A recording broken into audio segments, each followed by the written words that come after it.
your dreams, goals and desire, aspirations, it's good that you spend little more time on it and see, will this really mean something to you even after 25 years, 50 years? If you're in your deathbed, will it still mean something to you? You must look at it.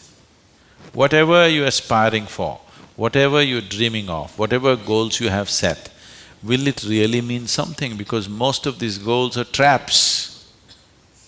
They're just traps. You get in, it's only one-way street, you can't turn back. I want you to look at this, because many of them are older than you. You ask them what they dreamed of at 18, they're fortunate it didn't come true.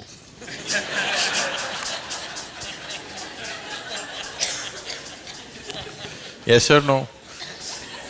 If everything that you desired and dreamed came true in your life, could you live with it? Fortunately, many of those things got filtered and never came true, isn't it? So, it will be very good if anybody of your age, if they want to decide and fix the goals of their life, it'll be very good if they take a break from all influence that's around them. Social influences, family influences, other influences, withdraw somewhere, that's why an ashram. Withdraw somewhere, sit down, meditate, bring yourself to a certain level of clarity and joy. When you're very happy and clear, you must decide. Not in desperation you set goals.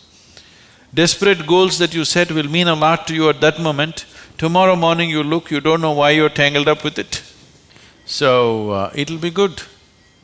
If you're fixing your life, it's best that you do it when you're very, very peaceful, happy and clear-headed, isn't it?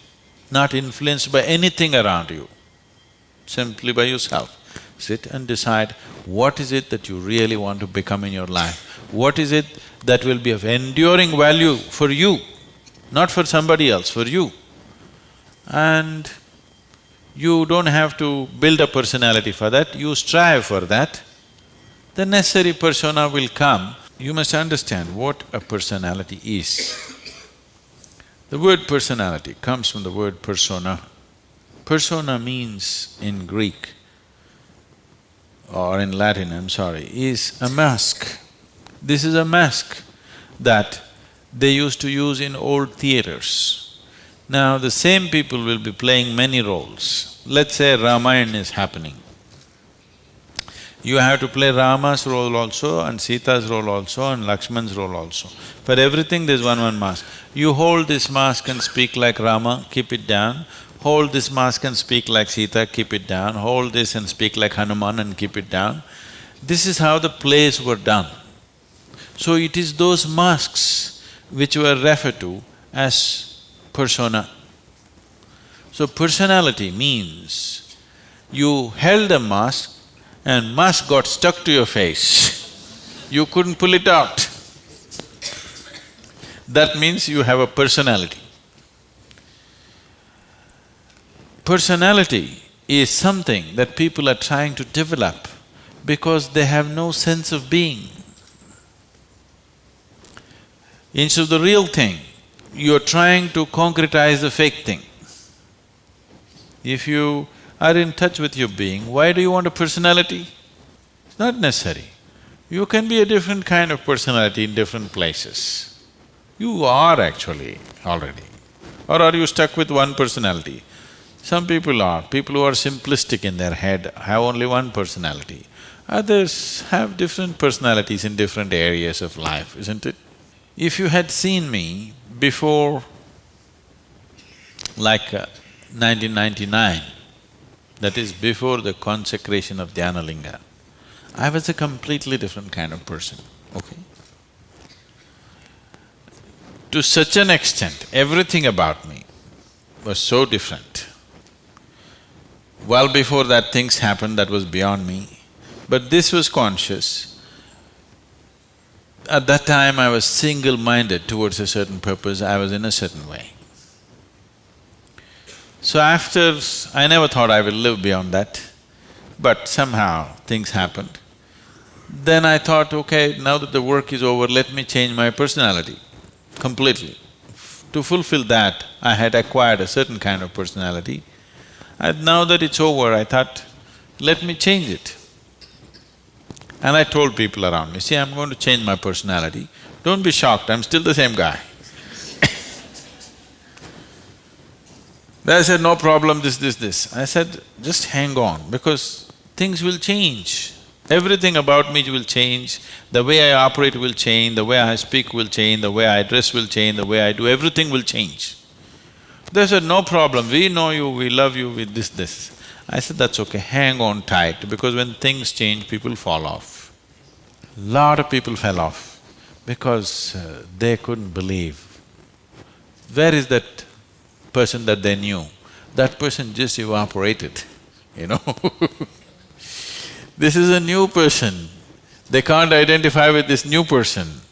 I told them and changed. In spite of that, they fell off. So many of them. So many of them who were very dear to me and very close to me, they fell away because I changed so dramatically. And I told them I'm going to change because one phase of work is over, now it's time to change my personality. The way I look, the way I dress, the way I speak, the very way I am, everything about me. I even changed what food I like. I changed my personality, so I thought I'll change my food also. So personality is something that you have taken on, but you have become so unconscious about it that you think it's for real. You're asking how to develop, that means you're making it up, right? Another word for developing is making up, isn't it? You're making it up. Make it up whichever way is suitable for your kind of activity, but you must be able to keep it down. If it gets stuck to your face, then it becomes misery. Then all suffering will come to you. You can take on any kind of personality, but when you want to keep it down, you must be able to keep it down. There was a sage. He was so wise. People went to him and crowds gathered. Then the king went to him and the king saw such a wise man should be in his court. So he told the sage, you must come and become my chief minister, because a wise man like you shouldn't go away sitting under a tree. You must be useful for the people. The sage said, see, that's fine, but I have a condition. You must give me a room in your palace where I will spend every day 1 hour. You should never peep into that room, you should never ask me what it's about, you should never break into it, nothing. This room should be left unexplored by yourself, your servants, your secret agents and everybody. King thought, that's not a problem. What's the problem with me? You want your room, why do I want to look into your room? Take it. Then whenever any important meeting is to come, this man who's sage, now who's become a minister, so he's wearing appropriate clothes for the palace, but he goes in to this room and locks himself for 1 hour and comes out. A few months and years passed, but then after that, king's curiosity, it even got us to Mars. He wants to know what the hell is he doing inside. So rumor started all around, oh, he's doing something, he's got somebody inside, maybe he's an enemy agent, he suddenly landed here, what is he doing there, what is he doing there? Everybody, the whole palace started buzzing around with what is he doing in this room. Everybody wants to see what's in the room, but it's always locked, he goes in, spends time there and comes out. Especially when something important is to be done, he goes in. All kinds of rumors happened. So, One day, king couldn't hold it. King asked this man, "I want to see what's in that room." He said, "Well, there's a promise you've given me. If you break the promise, I will leave." So he contained it. He doesn't want to lose the man. He's too wise. And then his other courtiers started talking, "How can you allow this? We don't know what's happening inside. It could be dangerous, it could be this, it could be that." One day when he was not there, they broke open the door and went inside. They looked around, the room is empty, no furniture, no nothing, just empty room. They looked, nothing. Then what does he do here? Then in one corner they saw very, worn out clothing hanging there and a begging bowl. They went. They couldn't make out what this is. Then he came in. He said, "Well, you wanted to see, you have seen." The king asked, "What do you do here?" He said, "Whenever I want to make any important decision, I come here, wear my worn-out clothes and sit with a begging bowl, clearly, that I don't want to be caught up with all the things of the palace. I want my wisdom not to be lost in these clothes and in this jewelry and in this stuff.